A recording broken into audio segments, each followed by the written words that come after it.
الرحمن الرحيم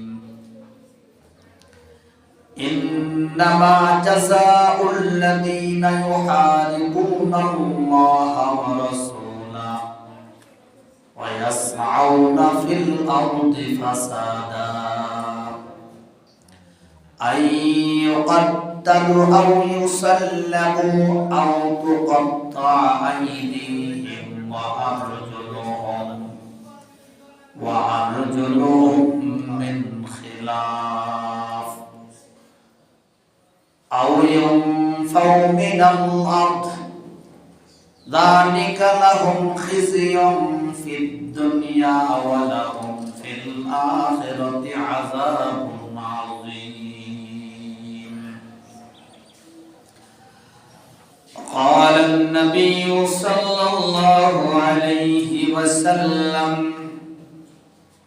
لا يؤمن أحدكم حتى يكون هواه تبعا لما جئت به أو كما قال النبي عليه الصلاة والسلام. সকলে দুরূদ পড়ি আল্লাহুম্মা সাল্লি আলা মুহাম্মাদিন ওয়া আলা আলি মুহাম্মাদ কামা সাল্লাইতা আলা ইব্রাহিম ওয়া আলা আলি ইব্রাহিম ইন্নাকা হামিদুম মাজিদ. اللهم بارك على محمد وعلى آل محمد كما باركت على إبراهيم وعلى آل إبراهيم إنك حميد مجيد. আমরা সর্বপ্রথম মহান রব্বুল আলামিনের দরবারে কালিমাতুশ শুকর পড়ে দিই, যিনি আমাদেরকে হায়াতে বাঁচিয়ে সুস্থতার নিয়ামত দিয়ে তার মহান হুকুম জুমার নামাজ আদায় করার জন্যে পৃথিবীর মধ্যে শ্রেষ্ঠ জায়গা মসজিদে আসার মতো বসার মতো তৌফিক দান করলেন।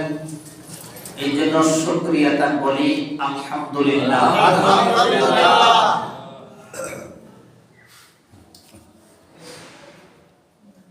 রাসূল করিম সাল্লাল্লাহু আলাইহি ওয়াসাল্লামের যুগে একটি জঘন্যতম সন্ত্রাসী ঘটনা ঘটেছিল। যখন তারা ধরা পড়ল তখন আল্লাহ তাআলা তাদের শাস্তির বিধান দিয়ে আমি আপনাদের সামনে যেই আয়াত তেলাওয়াত করেছি সূরা মাইদা 33 নং আয়াত আল্লাহ তাআলা নাযিল করলেন। কি বিধান দিলেন, তাদের শাস্তির কি বিধান আল্লাহ তাআলা এই আয়াতের মধ্যে প্রদান করেছেন, এটা জানার পূর্বে কি ঘটনা ঘটেছিল এবং সেই শানে নজুলটা কি এটা আগে জেনে নিই। আপনারা জানেন আরব কান্ট্রির মধ্যে, আরব দেশের মধ্যে একটি দেশের নাম হলো বাহরাইন। এই বাহরাইনে একটি গোত্রের নাম হলো, হাদিস শরীফে রাসূল বলেছেন উরাইনা। এই উরাইনা গোত্রর একদল লোক মদিনায় নবী করিম সাল্লাল্লাহু আলাইহি সাল্লামের কাছে গেছে। গিয়ে তারা রাসূলের হাতে হাত দিয়ে কালেমা পড়ে মুসলমান হয়ে গেছে। সুবহানাল্লাহ।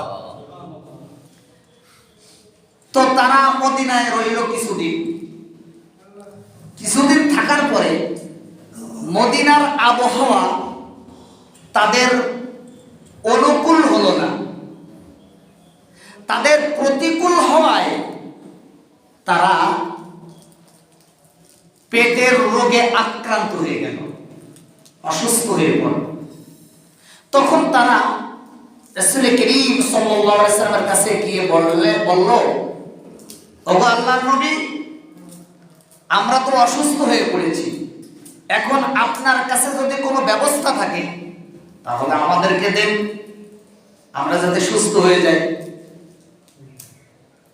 তখন রাসূল করিম সাল্লাল্লাহু আলাইহি ওয়াসাল্লাম তাদেরকে বললেন, তোমরা এই মদিনা শহর থেকে অনেক দূরে মরুভূমিতে আমার এক রাখাল উট চড়াইতেছে, সেই রাখালের কাছে তোমরা চলে যাও, সেখানে গিয়ে তার সাথে উট চড়াও আর সেখানে থাকো। যেহেতু তোমাদের এই মদিনার শহরের আবহাওয়া তোমাদের প্রতিকূল, তাই তোমরা সেখানে চলে যাও, যে সেখানে থাকো আর উট চড়াও, আর ওয়াশরাবু আলবানিহা ওয়া আবওয়ালিহা, আর সেখানে গিয়ে উটের দুধ আর মদ পান করো। এখানে একটা প্রশ্ন জানি, দুধ তো হালাল, কিন্তু মদ পান করার কথা কেন বললেন রাসূল? এটা প্রশ্ন আসে না? আসে না? মুফাসসিরিন ইকরাম এই প্রশ্নের জবাবে লিখেছেন, যদি কোনো বিজ্ঞ চিকিৎসক, ধার্মিক যোগ্যতা সম্পন্ন ডাক্তার যদি কোনো রোগীকে এমন ব্যবস্থা দেন যে ওই রোগীর রোগ হারাম বস্তু ছাড়া মুক্তির কোনো পথ নেই, তার রোগ মুক্তির জন্য হারাম বস্তু তার ব্যবহার করতে হবে, হারাম বস্তু তার ভক্ষণ করতে হবে, এমন যদি পরিস্থিতি হয় তাহলে ওই রোগীর জন্য হারাম বস্তু ভক্ষণ করা বৈধ। সুবহানাল্লাহ। জরুরত পরিমাণ খাবে, পেট ভরে না, কিন্তু যতটুক না খাইলে নয়, অতটুক পরিমাণ খাওয়া না জায়েজ, না জায়েজ? তাই রাসূল করিম সাল্লাল্লাহু আলাইহি ওয়াসাল্লাম তাদেরকে পেটের রোগ মুক্তির জন্য নির্দেশ দিলেন, তোমরা ওই উটের দুধ পান করবা, মদ পান করবা। বলেন, রাসূলের এই নির্দেশ বৈধ ছিল না অবৈধ ছিল? বৈধ। কারণ অন্যান্য হাদিসের দ্বারাই জানা যায় রাসূল করিম সাল্লাল্লাহু আলাইহি ওয়াসাল্লাম তিনি জগৎ বিখ্যাত চিকিৎসক ছিলেন, জগৎ বিখ্যাত ডাক্তার ছিলেন। কোন কোন হাদিসের দ্বারা এরকম ভাবে জানা যায়। একটা ঘটনা বলি, আল্লামা বদরউদ্দিন আইনি রহমাতুল্লাহ আলাইহি তার কিতাবের মধ্যে লেখেন, একবার এক যুদ্ধের কমান্ডার অফ চিফ, প্রধান সেনাপতি কে হবেন, এই ব্যাপারে রাসূল করিম সাল্লাল্লাহু আলাইহি ওয়াসাল্লাম কিছু সাহাবাদেরকে নিয়ে পরামর্শ করতে বলেছেন। তো রাসূল করিম সাল্লাল্লাহু আলাইহি ওয়াসাল্লাম খেয়াল পেশ করতেছেন যে রাসূল করিম সাল্লাল্লাহু আলাইহি ওয়াসাল্লাম খেয়াল পেশ করতে বলতেছেন, তোমরা বলো এই যুদ্ধের কমান্ডার কে হবে।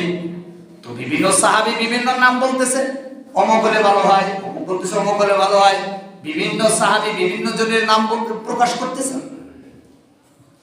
সকলের কাছ থেকে যখন খেয়াল নেওয়া হয়ে গেছে, রাসূল করিম সাল্লাল্লাহু আলাইহি ওয়াসাল্লাম নিশ্চুপ বসে রয়েছেন।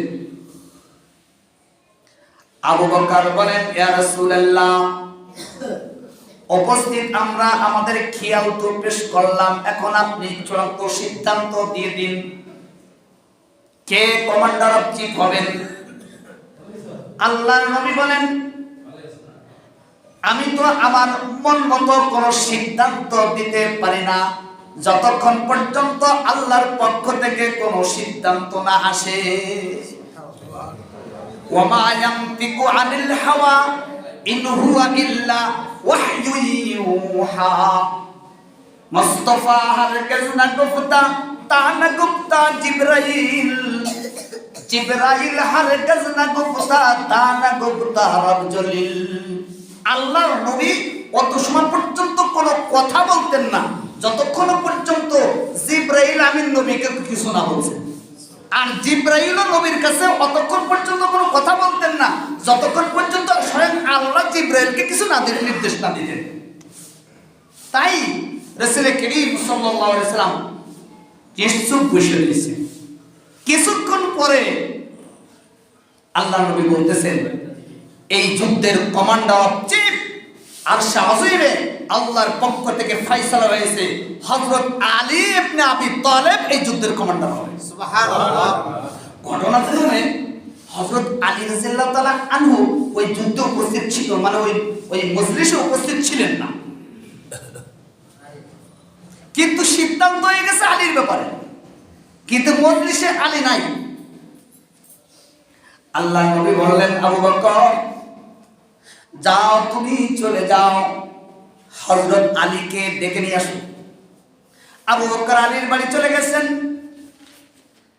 আলীর বাড়ি গিয়ে যখন আলীকে এই কথা বলছেন, বলার পরে হযরত আলী বলেন, আমি তো অসুস্থ, আমার চক্ষু উদাইছে, চক্ষু দেখেন অবস্থা খারাপ, আমি এই যুদ্ধের কমান্ডারিত্ব কেমনে পালন করব? নবীজির কাছে এসে যখন এই সংবাদ দিলেন, আল্লাহর নবী বলেন, আলীকে আমার কাছে আসতে বলো। হযরত আলীকে আবার গিয়ে যখন নাকি বললেন, বলার সাথে সাথে হযরত আলী চলে আসলেন নবীর কাছে। আল্লাহর নবীর সামনে যখন আসলেন, ওই কিতাবের মধ্যে বদরুদ্দিন আইনি রাহমাতুল্লাহ আলাইহি লেখেন, আল্লাহর নবীর থুতু মুবারক থেকে কিছু থুতু এরকম আঙ্গুলে পড়িয়া হযরত আলীর দুই চক্ষুতে লাগায় দেওয়ার সাথে সাথে হযরত আলী সুস্থ হয়ে গেছে।